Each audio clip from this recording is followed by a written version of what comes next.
അല്ല, നീ എന്താ മീനു ഒറ്റയ്ക്ക് ഈ കടലിലോട്ട് നോക്കി നിൽക്കുന്നത്? ഇന്ന് ഇൻഡിപെൻഡൻസ് ഡേ ഒക്കെ അല്ലേ?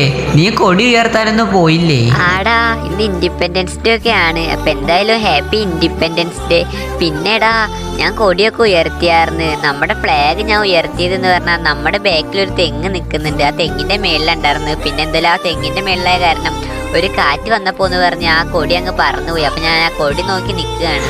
അപ്പൊ നീ എന്തിനാ വെറുതെ ഈ തെങ്ങിന്റെ മേളിലൊക്കെ കൊണ്ടുപോയിട്ട് കൊടി കെട്ടിയത്? അതുകൊണ്ടല്ലേ? എടി പിന്നെ ഇത് തെങ്ങല്ലല്ലോ, ഇത് പനയല്ലേ? ആടാ പൊട്ടാ, പന എന്നെ മാറിപ്പോയതാ. എടാ പിന്നെ ഞാൻ പണ്ട് മുതൽ കേട്ടിട്ടുണ്ട്, ഈ വലിയ കടലിൽ ഇറങ്ങിക്കഴിഞ്ഞാൽ എന്തോ ഒരു സാധനം വന്ന് നമ്മളെ അടിയിലേക്ക് കൊണ്ടുവന്ന്.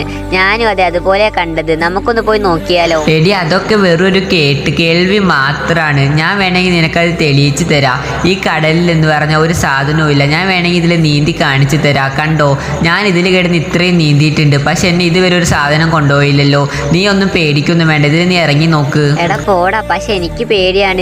എന്തായാലും ഞാൻ നിന്നെ വിശ്വസിച്ച് ഇറങ്ങാൻ പോവാണ്. എനിക്കൊന്നും പറ്റില്ലല്ലോ അല്ലേ? എടി ഇല്ലടി, നിനക്കൊന്നും പറ്റുമൊന്നുമില്ല. നിന്റെ ബാക്കിലെ വേണമെങ്കിൽ ഞാൻ നീന്തി വരാം. നീ ഒന്നും പേടിക്കണ്ട, കണ്ണടച്ചങ്ങ് നീന്തിക്കോ. നീ എന്തിനാ ഈ നീന്താനൊക്കെ പേടിക്കുന്നത്? നീ അങ്ങ് നീന്തിയേ, കുറച്ച് ദൂരം നീന്തിക്കോ, ഞാൻ നിന്റെ ബാക്കിലേ ഉണ്ട്. ആടാ, എല്ലാരും പറഞ്ഞുണ്ടാക്കണ വെറും കേട്ടുകേൾവികളാണല്ലേ.